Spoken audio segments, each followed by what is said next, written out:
Boa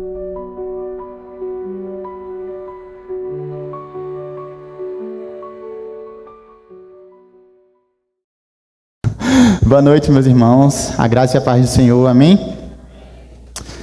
Que alegria estar aqui mais uma vez com vocês. Essa igreja tem um lugar especial no meu coração. As pessoas daqui têm um lugar especial no meu coração. Obrigado, meu irmão. E foi uma alegria muito grande quando João Paulo me chamou para estar com vocês essa noite, para trazer a palavra do Senhor. E que Deus me ajude, que eu possa ser fiel à sua palavra. Eu queria pedir aos irmãos que abrissem suas Bíblias na carta do apóstolo Paulo, de 1 aos Coríntios, no capítulo 1. Nós veremos hoje do verso 18 ao verso 31.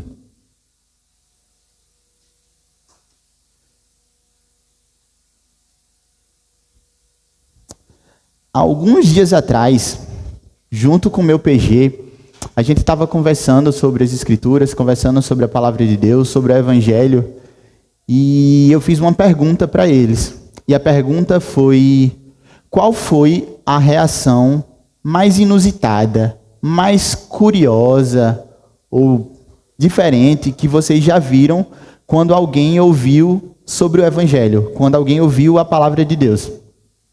Houveram algumas respostas interessantes. Eu queria compartilhar com vocês algumas dessas respostas. Uma das pessoas do PG falou que, em certo momento, em um projeto missionário, um senhor estava sendo evangelizado e ouviu todo o plano de salvação, ouviu todo o evangelho, e no final ele olhou e falou assim: ok, eu entendi, mas eu não acredito. Eu não acredito nisso. E aí a pessoa que estava evangelizando olhou para ele e falou: não, mas o inferno, Deus, pecado, perdão. Ele olhou para ela e falou: ok, eu entendi que se eu não me arrepender dos meus pecados, se eu não confessar a Cristo, eu vou para o inferno. Tudo bem, mas eu não quero. Uma outra pessoa falou uma outra situação que ela conhecia. Ela tinha um amigo que estudou com ela durante toda a sua juventude, e aí ele falava assim sobre o Evangelho: eu acho Jesus até legal, eu não tenho problema com os cristãos, mas eu não acredito em Deus, porque eu acredito que, na verdade, essas pessoas que creem em Jesus, em Deus, elas só querem ter um motivo para criar regras morais, criar algum sentido, criar alguma ética. Essa foi outra reação ao Evangelho.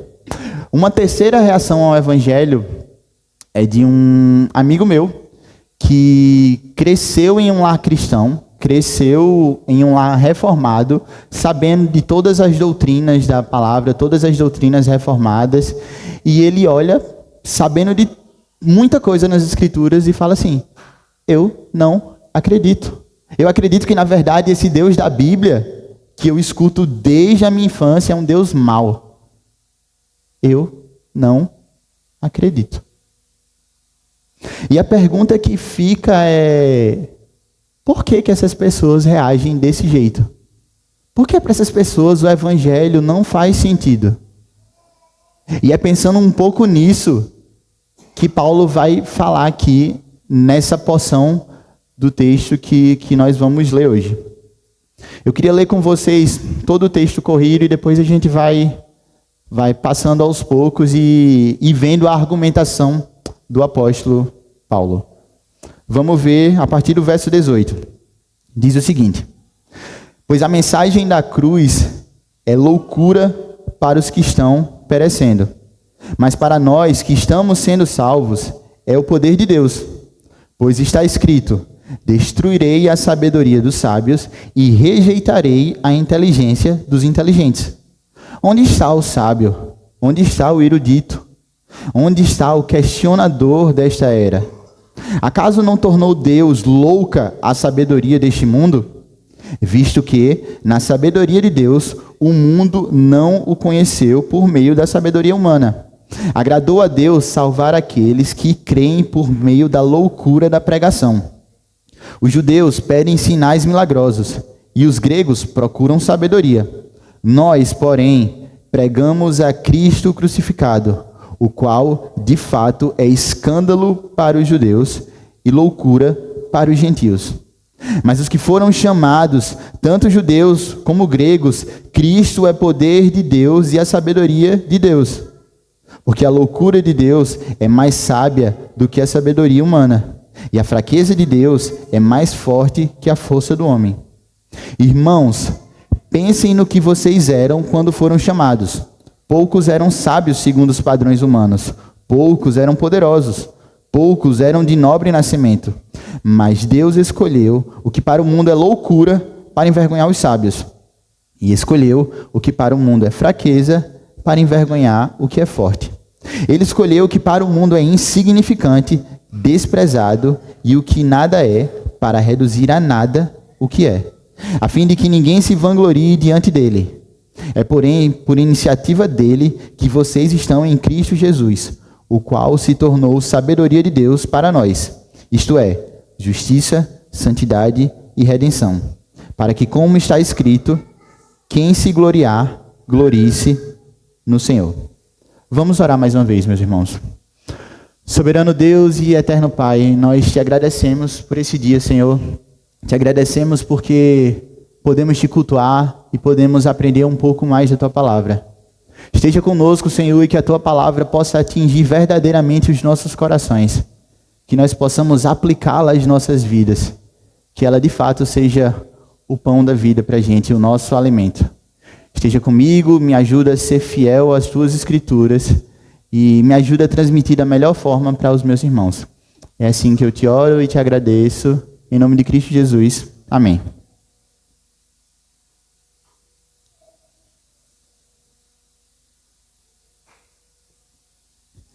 Meus irmãos, nessa porção aqui da carta de Paulo aos Coríntios, nós vamos ver que, na verdade, a sabedoria de Deus, ela se manifesta através da loucura da cruz. A cruz é uma loucura e a sabedoria de Deus se manifesta nisso. E a pergunta que fica é: de que forma essa sabedoria se manifesta e como ela age nas pessoas? E a primeira resposta é que ela se manifesta sendo loucura para os que estão se perdendo. E a gente vai ver isso dos versos 18 ao verso 20. Mas antes eu queria trazer um pequeno contexto para vocês da carta de Paulo. Essa carta foi escrita por volta do ano 55 e teve um propósito de combater a rebeldia, o orgulho e as divisões, as facções na igreja de Corinto. Essa carta também é uma resposta de Paulo à família de Cloe. A gente consegue ver isso nos primeiros versos do capítulo. E é muito interessante, a igreja de Corinto por si só é muito interessante, porque apesar de ela ser uma igreja extremamente problemática, de ser uma igreja que passava por muitas divisões, problemas e escândalos até, o apóstolo vai falar que era uma igreja que era extremamente abençoada por Deus, e era extremamente abençoadas com dons espirituais. No início da sua carta, Paulo faz o que eu chamo de crítica sanduíche. Antes de começar a exortar a igreja, ele começa a falar bem dela. Eu agradeço a Deus por vocês, agradeço porque a obra de Deus está sendo feita, porque Cristo vai completar a obra, porque vocês são abastecidos de dons. Paulo se alegra com a igreja. Mas logo depois do pão vem a carne. Ele começa a exortar a igreja. E a primeira exortação do apóstolo é com relação às divisões da igreja de Corinto. Vocês podem ver que alguns vão falar que são de Paulo, que é o fundador da igreja. Outros vão falar, não, eu sou de Pedro, que era conhecido como o pregador dos judeus. Outros já vão falar, não, eu não sou de nenhum dos dois, eu sou de Apolo, que é aquele que cuidou da igreja quando Paulo saiu. E outros vão falar, não, eu sou de Cristo. E é interessante entender esse contexto, porque a igreja de Corinto ficava na cidade de Corinto e era uma cidade grega que amava a sabedoria, amava as narrativas, os discursos. Tanto é que vocês lembram que um pouco antes disso aqui, Paulo passa por Atenas e ele vai discutir com vários filósofos, várias pessoas entendidas, várias pessoas sábias. Corinto não era muito diferente, as pessoas amavam as filosofias, a sabedoria do mundo. E a gente pode perceber que, mesmo convertidos, alguns cristãos traziam um pouco dessa influência mundana para dentro da igreja. Porque nas escolas filosóficas as pessoas se debatiam o tempo todo. A ideia deles era quem está mais correto, quem pode atacar quem e derrubar o argumento do outro. E parece que está acontecendo um pouco disso aqui na igreja de Corinto. E eles falam, não, eu sou de Paulo, eu me considero mais de Apolo, de Pedro, de Cristo. E Paulo vai argumentar contra isso nos primeiros versículos. A partir do verso 18, Paulo vai continuar argumentando contra as divisões na igreja, só que agora partindo da cruz de Cristo, da loucura da cruz de Cristo. E a gente vai ver o verso 18, que essa mensagem da cruz, ela é loucura para os que se perdem, ou para os que estão se perdendo. Se você tem aí no seu celular a nova versão da NVI, você vai ver loucura para os que se perdem. Mas, como alguns comentaristas, eu também prefiro a versão anterior, que fala para os que estão se perdendo. O apóstolo é um pouco mais cuidadoso do que parece aqui. Afinal, ele não sabe quem é que de fato vai ser salvo e quem não vai ser. O que ele sabe de fato é que aquelas pessoas que rejeitam a loucura da cruz estão se perdendo. E se continuarem rejeitando a Cristo, se perderão de fato, serão condenadas eternamente. E ele continua falando que, mas para nós que estamos sendo salvos, é o poder de Deus. Existem apenas duas respostas possíveis à mensagem da cruz, à loucura da cruz. É crer ou não crer. Você não tem o meio termo entre crer e não crer. Ou você crê e é salvo, ou você não crê e é condenado. E é disso que o apóstolo está falando. Ele está falando sobre uma guerra de sabedorias. A sabedoria do mundo ou a sabedoria de Deus. E a gente consegue ver isso durante toda a Escritura. Desde Gênesis, com Adão e Eva. Eles tinham um relacionamento íntimo com Deus. Eles se encontravam com Deus todos os dias.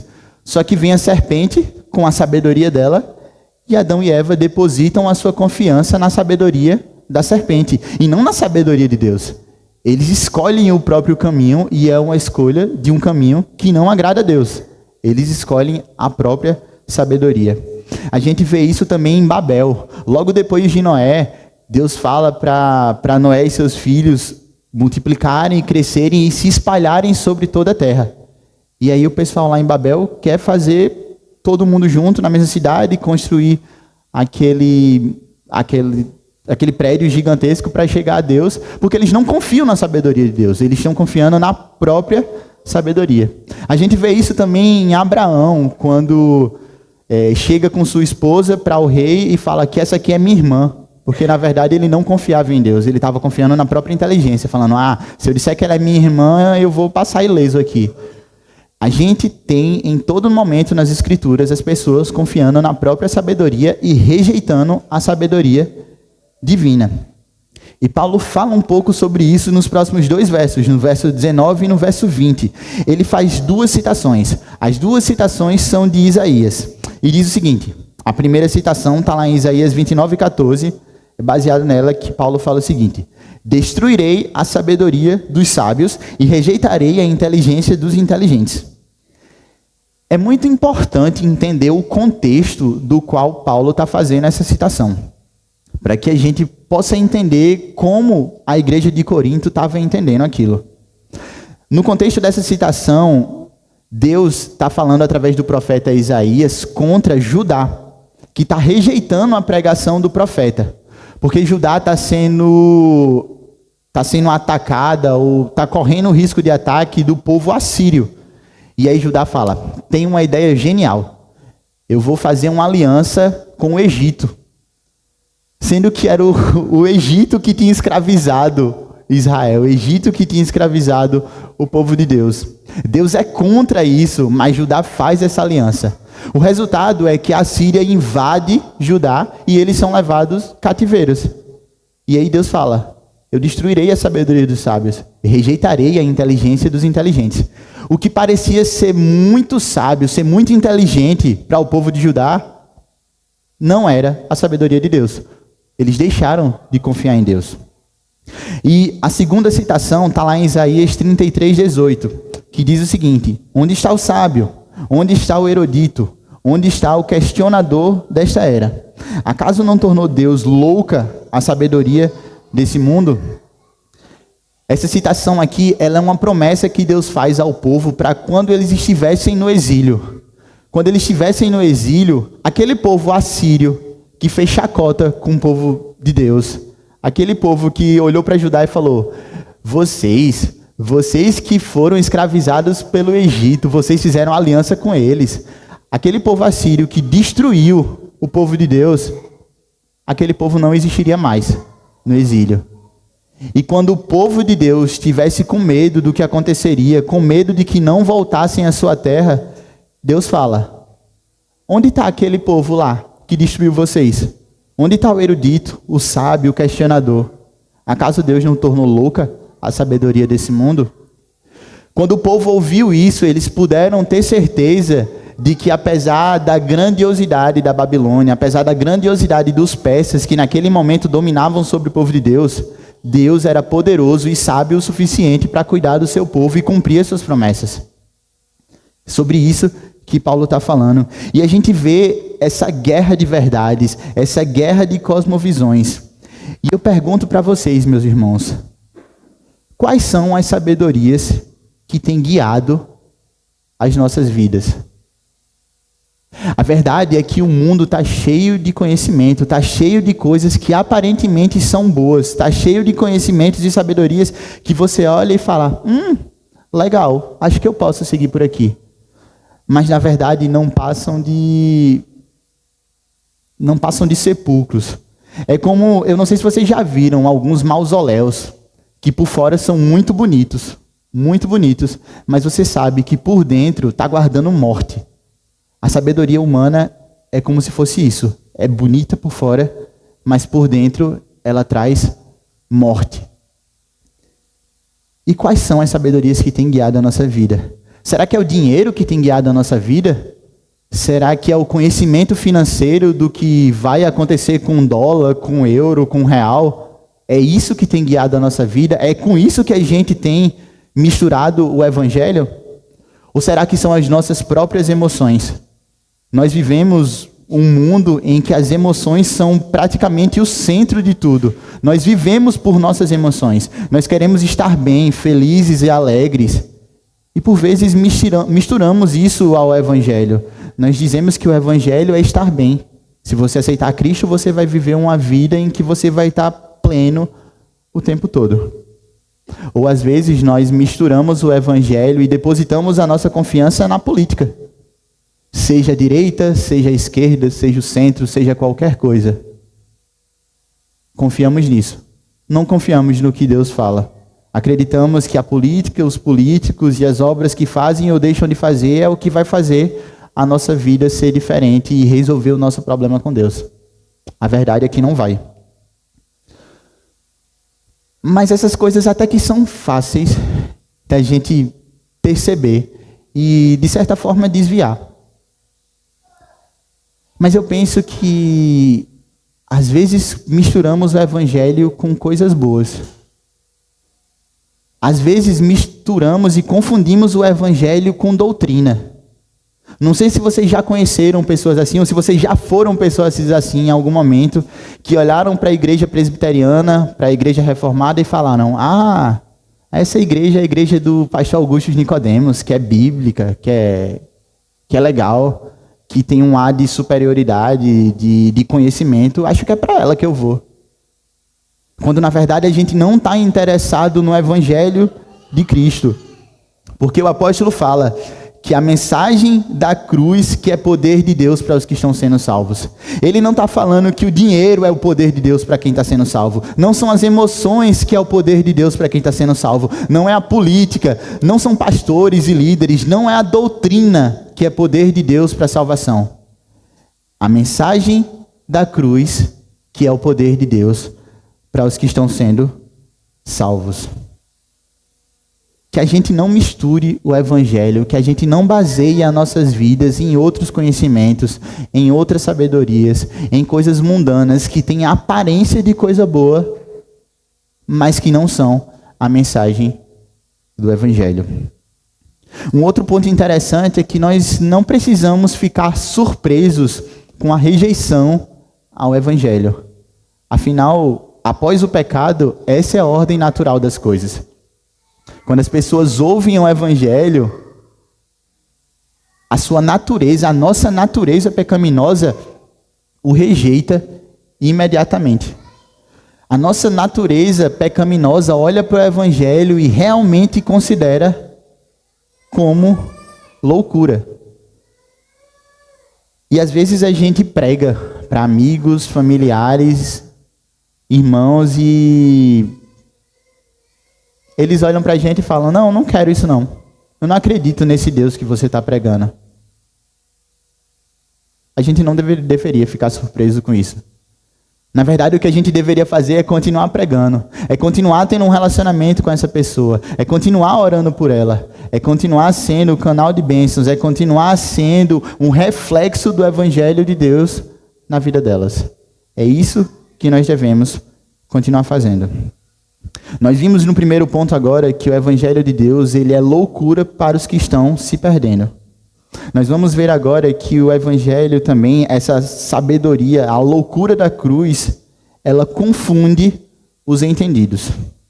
A gente vai ver isso agora a partir do verso 21, que diz o seguinte: visto que, na sabedoria de Deus, o mundo não o conheceu, por meio da sabedoria humana, agradou a Deus salvar aqueles que creem por meio da loucura da pregação. Meus irmãos, Deus ele escolheu um método para a salvação. Ele poderia ter escolhido outro método, ele poderia ter aceitado a sabedoria e o conhecimento humano, mas não é isso que ele faz. O método que Deus escolhe é crer na pregação do Evangelho. E nós descobrimos nesse verso 21 que o homem ele não pode de forma alguma se salvar por meio da sua própria sabedoria. Alguns vão usar esses versos de Paulo para falar que Deus é contra a ciência, para falar que Deus é contra o conhecimento, para falar que Deus é contra você ser alguém que busca conhecer mais de outras coisas. Mas não é sobre isso que eu estou falando e não é sobre isso que o apóstolo Paulo está falando aqui. O que ele está falando é que, apesar do nosso conhecimento, apesar da nossa aparente sabedoria, apesar do nosso estudo, do nosso esforço, nada disso vale para a salvação. Nada disso vale para a nossa reconciliação com Deus. Não vale de nada. Afinal de contas, as nossas melhores obras são consideradas como trapos imundos diante da grandeza de Deus. Então não é que nós não possamos buscar conhecimento, nós não possamos nos preparar. Nós apenas temos que entender que isso não vai servir para a nossa salvação. Já no verso 22, nós temos que nós conseguimos perceber o que as pessoas realmente buscam. Elas estão buscando sinais espetaculares, iluminação, sabedoria. O apóstolo diz o seguinte: os judeus, eles pedem sinais milagrosos. Os gregos procuram sabedoria. Parece que 2000 anos se passaram e nós continuamos fazendo a mesma coisa. A gente continua procurando aquele lugar onde está tendo cura, onde está tendo milagre, onde está tendo prosperidade. Mas não é isso que é o Evangelho. Não é isso. Ou às vezes nós estamos procurando uma iluminação maior, uma energia, um temperamento, um negócio diferente. E isso não é o Evangelho. Isso não salva, isso não é a mensagem da cruz, isso não é a loucura da cruz que tem poder para nos salvar. Não é. Os judeus e os gregos, eles se perdiam buscando esses sinais. E nós também temos nos perdido em muitos momentos. No verso 23, o apóstolo vai entrar um pouco mais na cabeça deles e vai falar por qual motivo eles realmente consideram a mensagem do Evangelho loucura. Diz o seguinte: nós, porém, pregamos a Cristo crucificado, o qual, de fato, é escândalo para os judeus e loucura para os gentios. Por que era escândalo para os judeus? Baseados em Deuteronômio 21, 23, Os judeus acreditavam que todo aquele que fosse pendurado no madeiro, pendurado numa cruz, era amaldiçoado. E eles viram Jesus pendurado em uma cruz. Logo, eles consideravam Jesus amaldiçoado. O que eles não entenderam é que Jesus de fato se fez maldito em nosso lugar para que nós recebêssemos a sua justiça. Não havia outra possibilidade. Jesus sofreu aquilo que nós deveríamos sofrer. A ira de Deus derramada sobre Cristo, naquele madeiro, naquela cruz, era nossa. E ele sofreu no nosso lugar. Os judeus não viam isso. Eles não entenderam, apesar de toda a sua sabedoria. Os fariseus, os escribas, os saduceus, eles não entenderam que Deus precisava vir morrer no nosso lugar e sofrer no nosso lugar. Já os gentios, os gregos, eles eram tão bitolados pela filosofia, pela sabedoria, que eles não conseguiam conceber um Deus que encarnava e morria em favor do seu povo. Jesus, ele subverte, ele quebra toda a lógica de divindade da cultura grega. Quando a gente olha para o panteão grego, Zeus, Poseidon, Hades, Ares, Atenas, a gente não vai ver a mesma relação que Deus teve conosco. A gente não vai ver um Deus encarnando e morrendo em favor do seu povo. Jesus quebra toda a lógica filosófica da cultura grega. E para eles isso era loucura, uma completa loucura. O que eles não entenderam é que Jesus era a própria sabedoria de Deus encarnada. Aquela sabedoria que a gente vê lá em Provérbios, que de fato só é sabedoria a partir de um guarda-chuva de Deus, embaixo da vontade divina, embaixo dos decretos divinos. Aquela sabedoria, ela encarna em Jesus Cristo. Ele é a sabedoria de Deus encarnada e os gregos não viram isso. O apóstolo continua. Os gregos e os judeus rejeitaram, mas os que foram chamados, tanto judeus como gregos, novamente, Cristo é o poder de Deus e a sabedoria de Deus.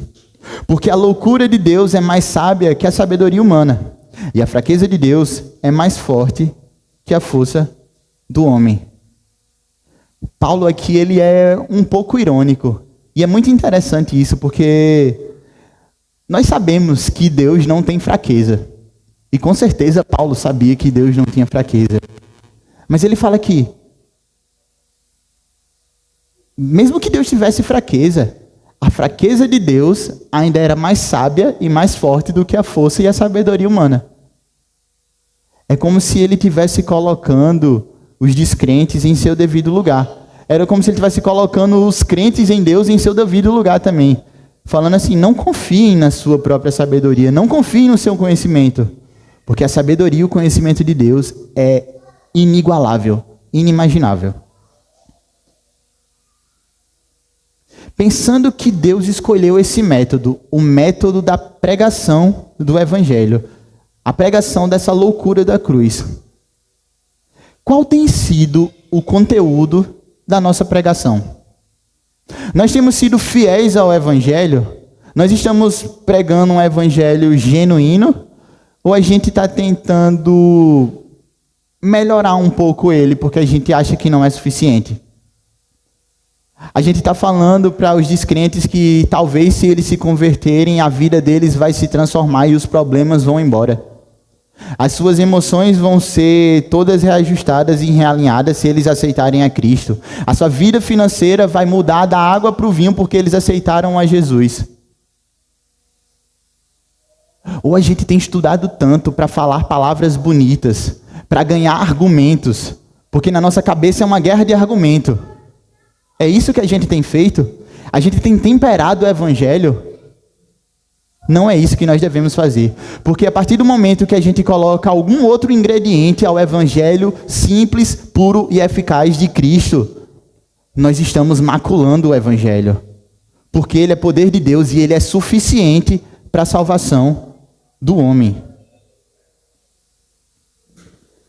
Às vezes a gente fala que o evangelho é ser uma pessoa boa, que é fazer boas coisas, ou ser obediente aos pais, ser um bom cidadão, falar a verdade, ser empático e ter compaixão, cuidar dos necessitados. E, de fato, essas coisas são boas coisas. Mas isso não é o evangelho. Isso não vai salvar.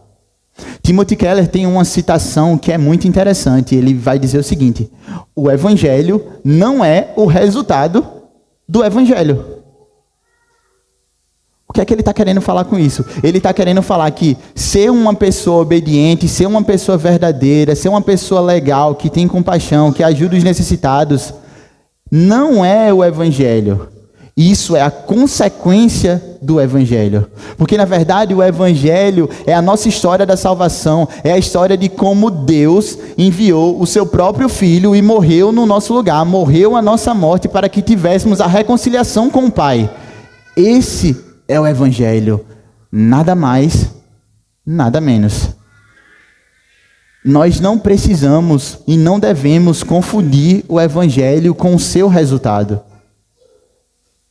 Essa não é a pregação do evangelho. Meus irmãos, Deus quer pessoas que preguem o evangelho e não pessoas que falem bem ou falem bonito. Não é isso. Como eu falei anteriormente, não é uma guerra de argumentos. É o evangelho. Ele é simples, ele é puro e ele é eficaz. É o próprio Deus que toma a iniciativa de salvar um povo. É o próprio Deus que escolhe um povo, escolhe um método, a pregação do evangelho, e salva.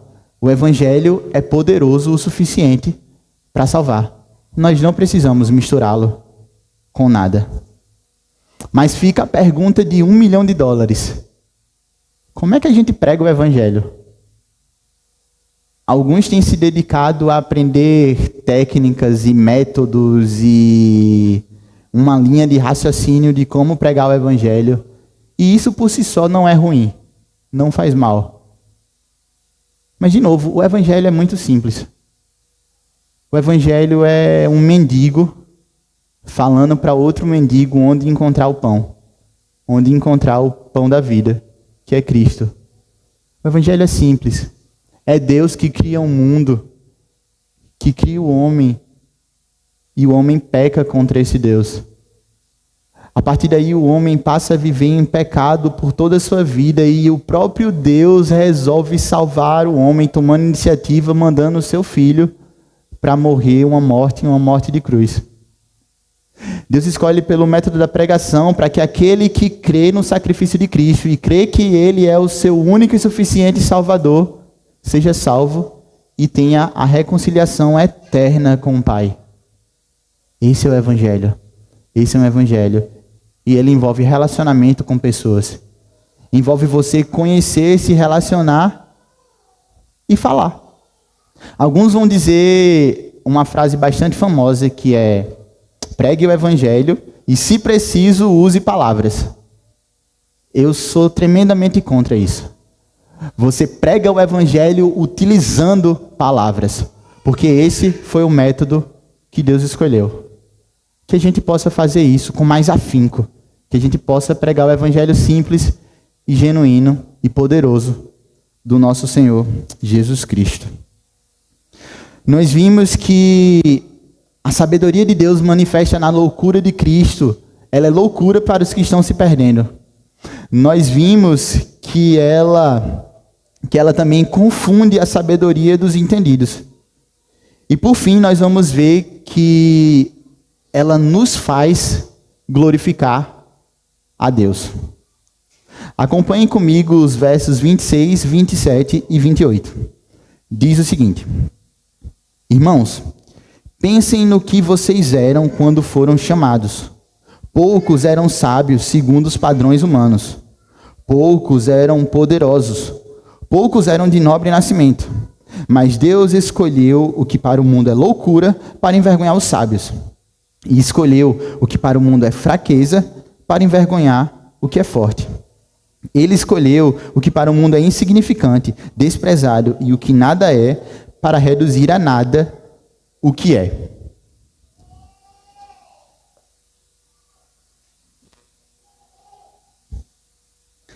É interessante que não só a pregação do evangelho, a loucura de um Deus encarnado morrendo,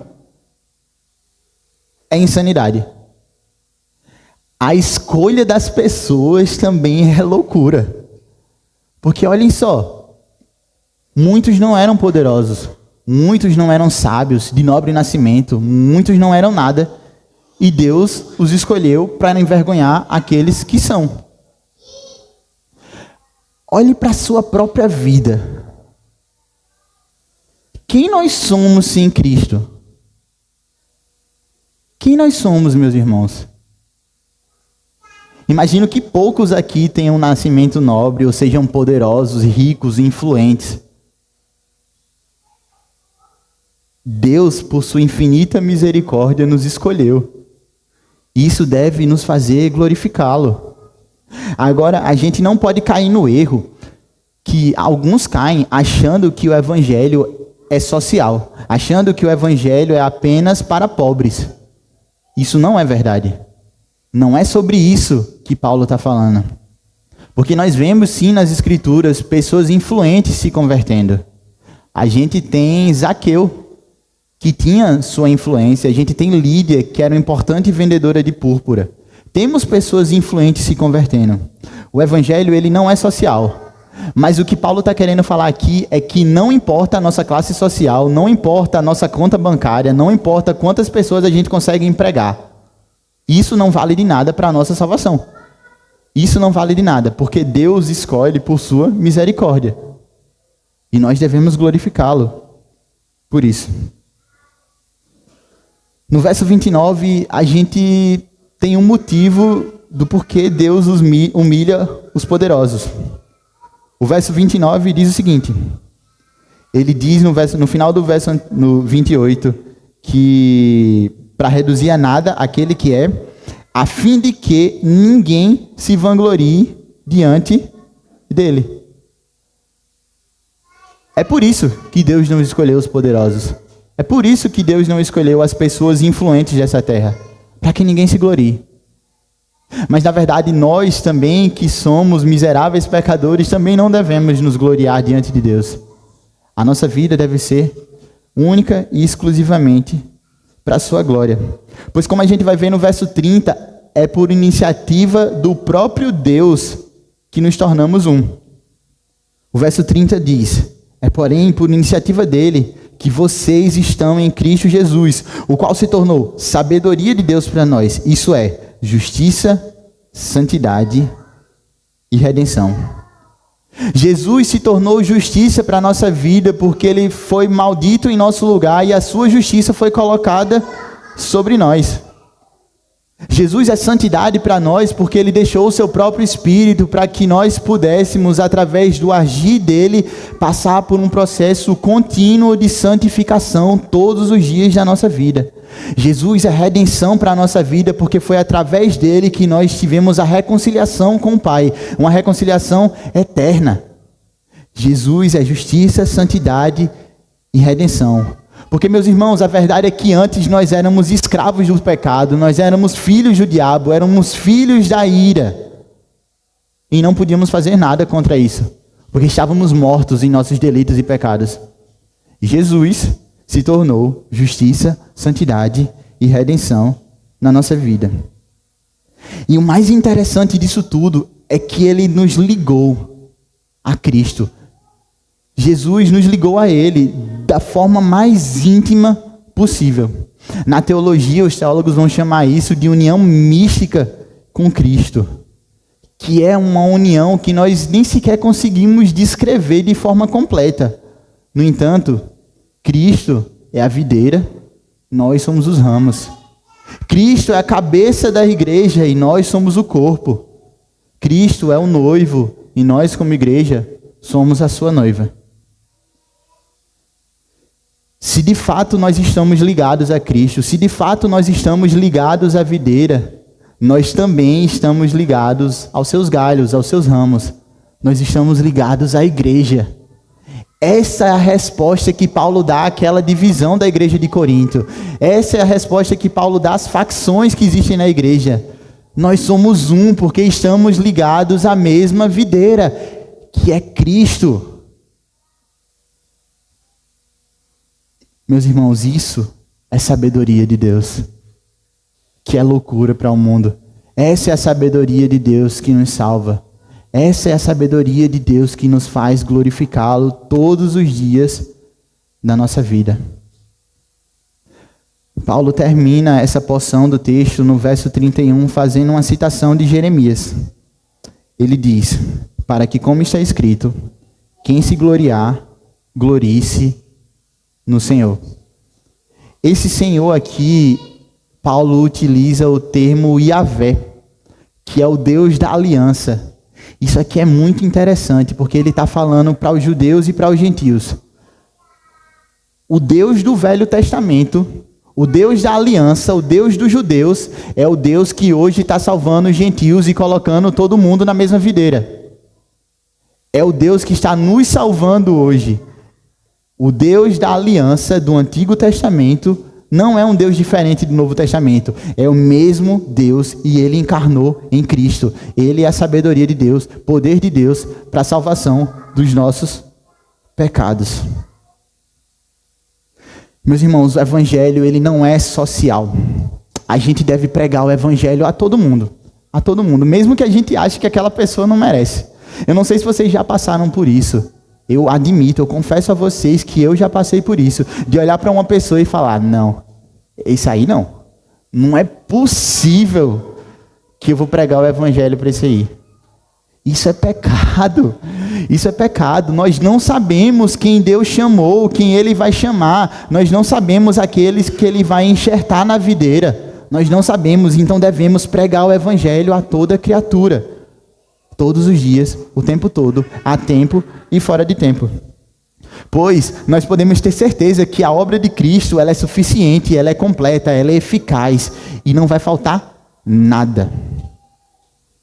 Uma outra coisa que nós aprendemos aqui, olhando para essa porção, é que, de verdade, a gente tem que ter muito cuidado pela busca por uma glória própria. Às vezes a gente faz coisas que são até coisas boas, mas a gente não está buscando a glória de Deus. A gente não está buscando, de fato, talvez servir o nosso irmão. A gente está buscando elogio, aplausos. A gente está buscando glória. Deus não é um Deus que divide a glória dele. A glória é toda e completamente dele. Nós não podemos viver uma vida como se nós merecêssemos algo. Aliás, nós merecíamos algo. Nós merecíamos a condenação eterna. Nós merecíamos o inferno. Por meio da obra, da iniciativa de Deus e do sacrifício de Cristo, que nós conquistamos a eternidade. Para viver a vida toda, a eternidade, do lado de Deus, ao lado de Cristo. E não tenhamos mais morte, choro, dor, porque essas coisas vão passar. Saber disso deveria fazer a gente colocar o nosso joelho no chão e glorificar a Deus por toda a nossa vida. Não há mais outra coisa a fazer diante dessa mensagem a não ser glorificar a Deus. Nós estamos apenas no começo de 2025. A gente vai viver muita coisa. Muita coisa. Se eu puder trazer uma sugestão para vocês, é para que a gente faça uma autoanálise de qual sabedoria está guiando a nossa vida durante todos os dias desse ano. Se a gente se perceber no erro, se a gente perceber manchando e maculando o evangelho com alguma outra sabedoria humana, que a gente se arrependa e volte para Cristo imediatamente. Porque é muito fácil desviar para um lado ou para o outro. É muito fácil esquecer que a sabedoria de Deus é suficiente para as nossas vidas. Nós vamos viver todo esse 2025 e nós vamos ter muitas oportunidades de pregar o Evangelho. Preguemos o Evangelho. Aproveitemos as oportunidades. Tenhamos relacionamentos íntimos e pessoais para que possamos pregar o Evangelho. Mas o Evangelho simples. O Evangelho puro e eficaz do Senhor. Que Deus nos ajude. Que Deus realmente nos ajude a vivermos uma vida única e exclusivamente para a sua glória. Baixa a tua cabeça. Medita nesse momento no que foi falado e pede para que Deus aplique essa mensagem ao teu coração nesse momento, meu irmão.